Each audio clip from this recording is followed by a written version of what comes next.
નમસ્કાર વિદ્યાર્થી મિત્રો, એસિડ બેઝ ટાઇટ્રેશનના MCQ પાર્ટ 5ની અંદર આજે કેટલાક વધુ અગત્યના MCQ સોલ્વ કરીશું. પ્રશ્ન નંબર 1, 50 મિલી 0.1 મોલર એસેટિક એસિડ અને 50 મિલી 0.1 મોલર NaOHના મિશ્ર દ્રાવણની pOH જણાવો. અહીં એસેટિક એસિડ અને NaOH બંનેના સમાન કદ અને સમાન સાંદ્રતાના દ્રાવણો લીધેલા છે. એસેટિક એસિડ એ નિર્બળ એસિડ અને NaOH એ પ્રબળ બેઝ છે. નિર્બળ એસિડ અને પ્રબળ બેઝ વચ્ચેની પ્રક્રિયાથી ઉત્પન્ન થતો ક્ષાર સોડિયમ એસિટેટનું જલીય દ્રાવણ બેઝિક બનશે. એટલે કે અહીં એસેટિક એસિડ અને NaOHના સમાન કદના અને સમાન સાંદ્રતાના દ્રાવણમાં ફક્ત ક્ષાર અને પાણી હશે. સંપૂર્ણ તટસ્થીકરણ થયેલું હશે અને પરિણામે ઉત્પન્ન થતા ક્ષારનું જલીય દ્રાવણ બેઝિક હશે. એટલે કે pH ઇઝ ગ્રેટર દેન 7 થશે અને pOH ઇઝ લેસ દેન 7 થશે. 4 ઓપ્શન પૈકી લેસ દેન 7 pH એટલે કે 5.28 થશે. પરિણામે પ્રશ્ન 1નો સાચો જવાબ છે ઓપ્શન A 5.28. પ્રશ્ન 2, નીચેનામાંથી કયું મિશ્રણ બફર મિશ્રણ નથી? અહીં જુદા જુદા એસિડિક બફર મિશ્રણ આપે છે.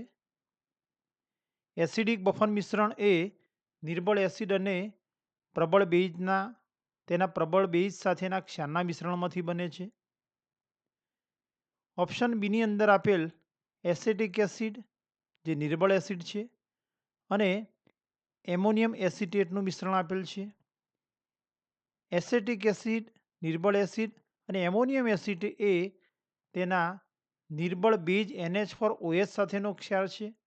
એટલે કે બીમાં આપેલ મિક્સર એ બફર મિશ્રણ નથી. જ્યારે બાકીના A, C અને D એ બફર મિશ્રણો છે. કારણ કે એસેટિક એસિડ અને તેના પ્રબળ બેઝ NaOH સાથેના ક્ષાર સોડિયમ એસિટેટનું મિશ્રણ એસેટિક બફર મિશ્રણ તરીકે વર્તે છે. નિર્બળ એસિડ H2CO3 કાર્બોનિક એસિડ અને તેના પ્રબળ બેઝ KOH સાથેના ક્ષારનું મિશ્રણ એટલે કે K2CO3 સાથેનું મિશ્રણ એ પણ એસિડિક બફર મિશ્રણ તરીકે વર્તે છે. ફોસ્ફોરિક એસિડ H3PO4 અને તેના પ્રબળ બેઝ NaOH સાથેના ક્ષાર Na3PO4 નું મિશ્રણ એ એસિડિક બફર મિશ્રણ તરીકે વર્તે છે.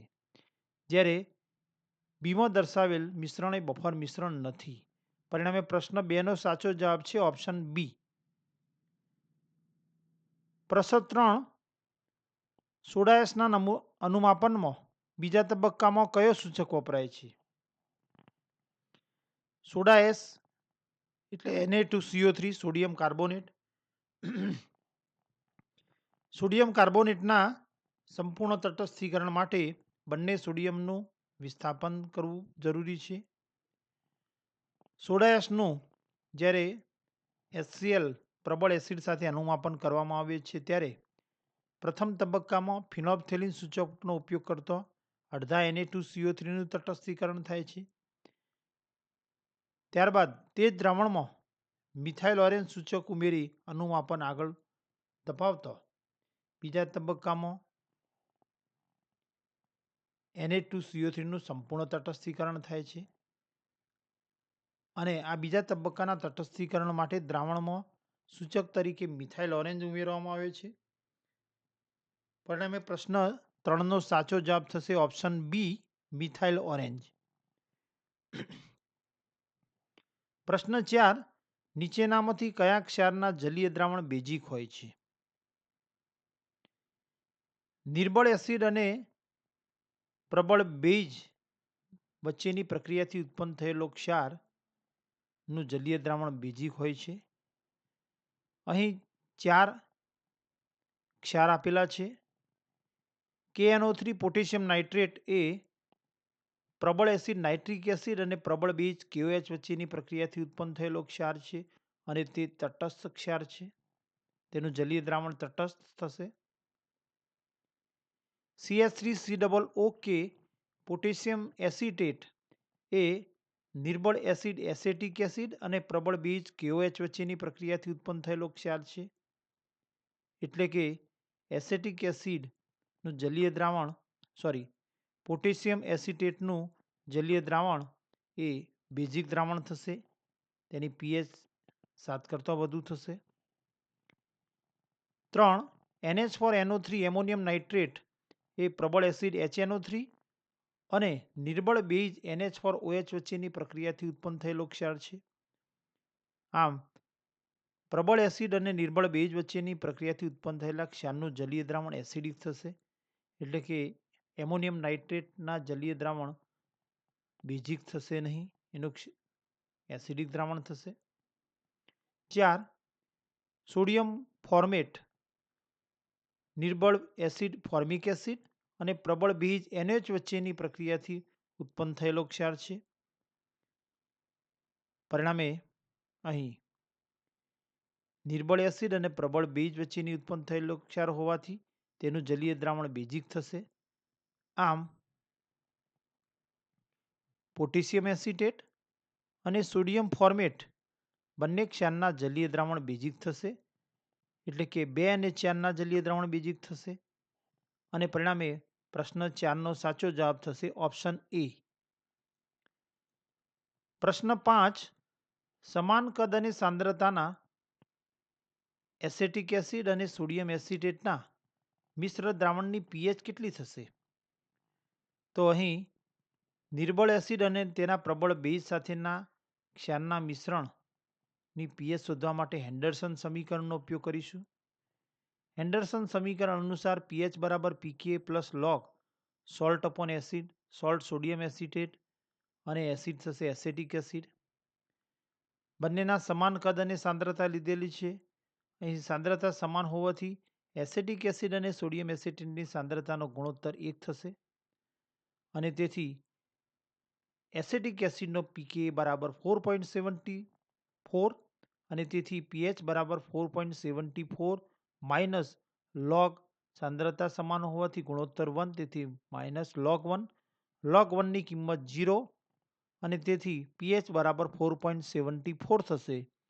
એટલે કે પ્રશ્ન 5નો સાચો જવાબ છે ઓપ્શન એ 4.74. પ્રશ્ન 6.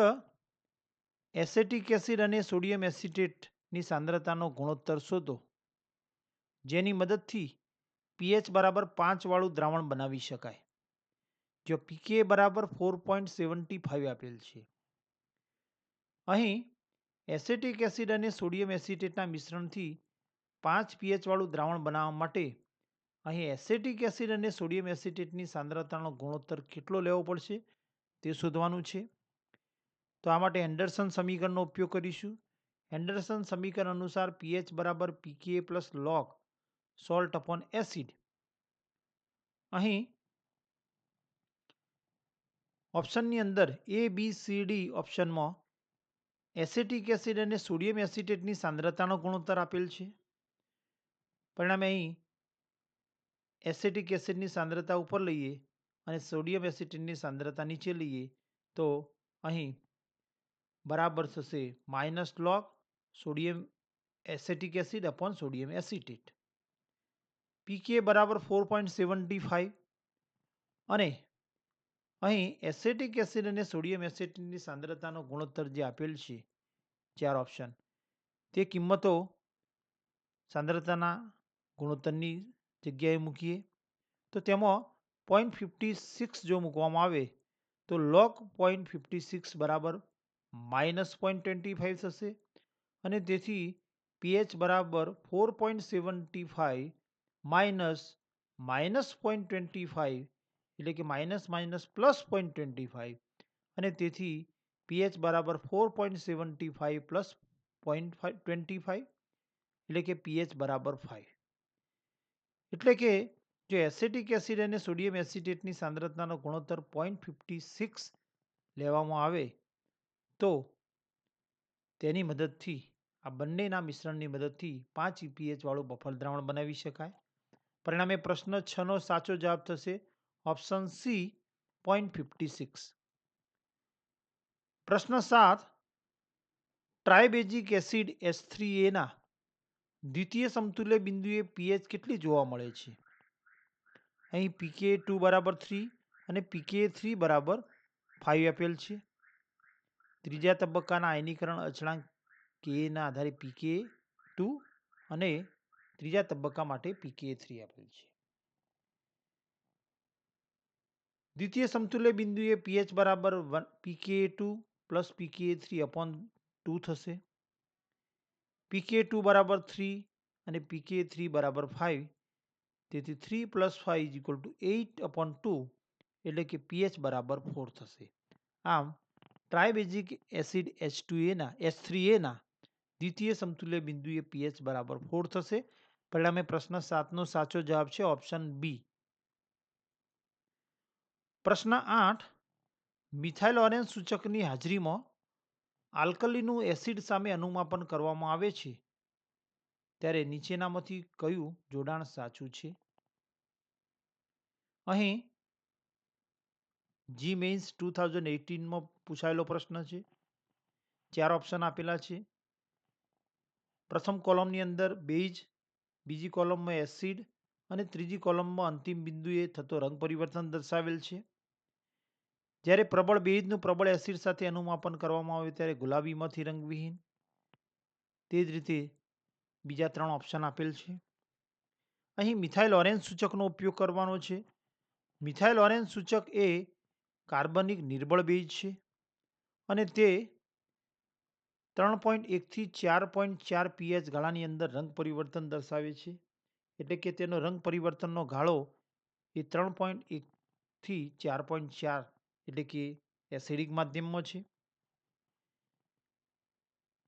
પ્રબળ એસિડ અને પ્રબળ બેઝ વચ્ચેના અનુમાપન દરમિયાન ઉત્પન્ન થતો ક્ષાર તટસ્થ હશે.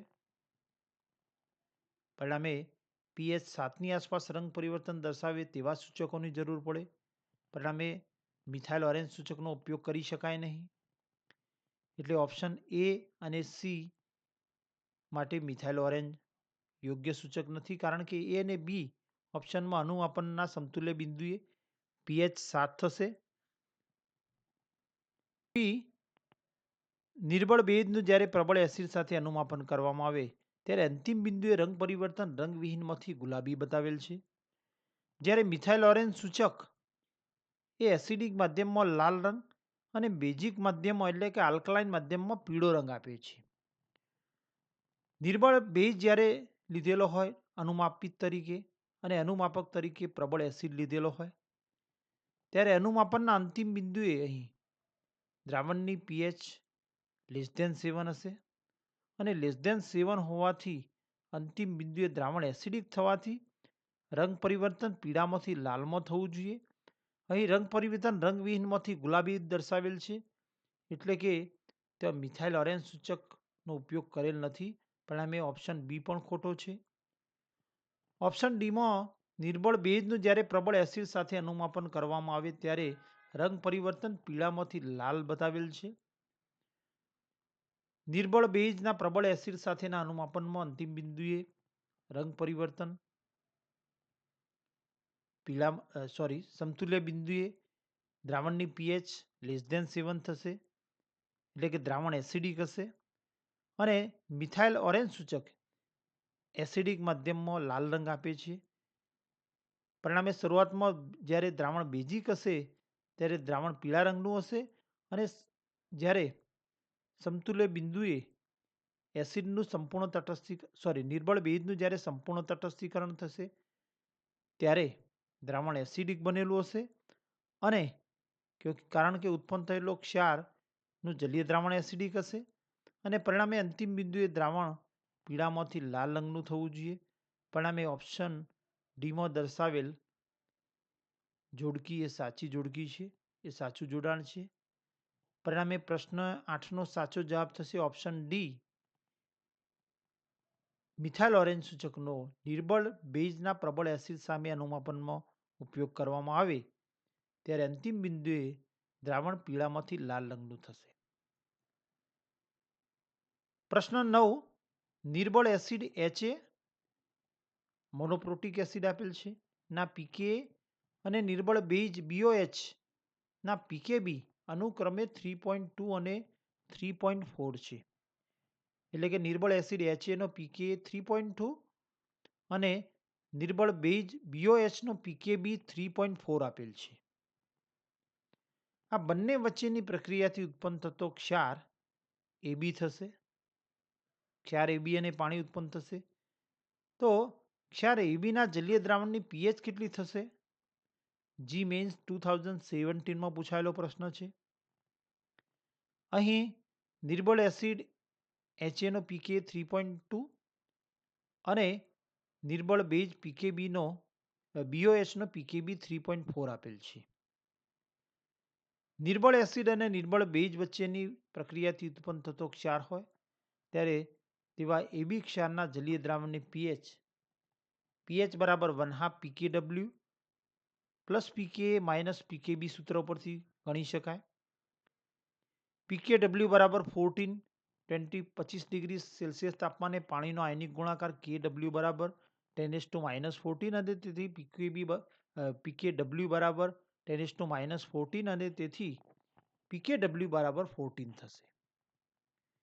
1/2 pKw ની કિંમત મૂકીએ 14, pKa બરાબર 3.2 અને pKb બરાબર 3.4. તો 14 પ્લસ 3.2 એટલે 17.2 માઇનસ 3.4 એટલે કે 13.8 થશે અને 13.8 divided by 2 is equal to 6.9 એટલે કે નિર્બળ એસિડ અને નિર્બળ બેઝ જેમના પીકે અને પીકેબી ના મૂલ્યો આપેલા છે તેમની વચ્ચેની પ્રક્રિયાથી ઉત્પન્ન થતા ક્ષાર એબીના જલીય દ્રાવણની pH 6.9 થશે અને પરિણામે પ્રશ્ન 9નો સાચો જવાબ છે ઓપ્શન બી 6.9. પ્રશ્ન 10, 1 મોલર NaCl અને 1 મોલર HCl નું જલીય દ્રાવણ છે. 4 ઓપ્શન આપેલા છે. NaCl એ NaOH અને HCl વચ્ચેની પ્રક્રિયાથી ઉત્પન્ન થયેલો ક્ષાર છે અને તેનું જલીય દ્રાવણ તટસ્થ થશે. HCl પ્રબળ એસિડ છે.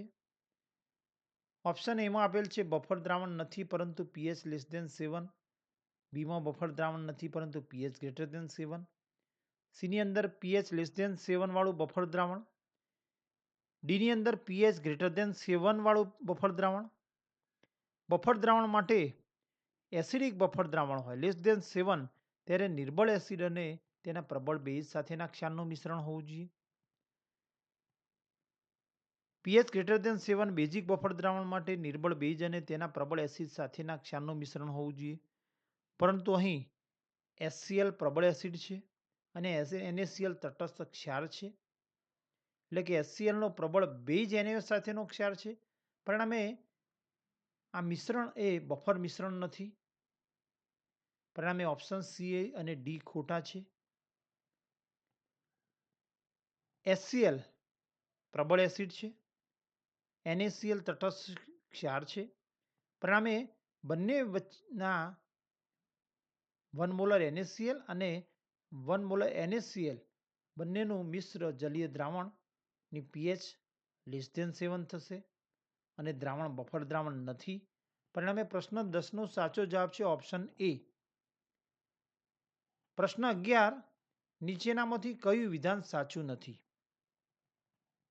Option A HPO4 2- A H2PO4 no સંયુગ્મી base છે. H2PO4- માંથી જ્યારે પ્રોટોન દૂર થાય એટલે કે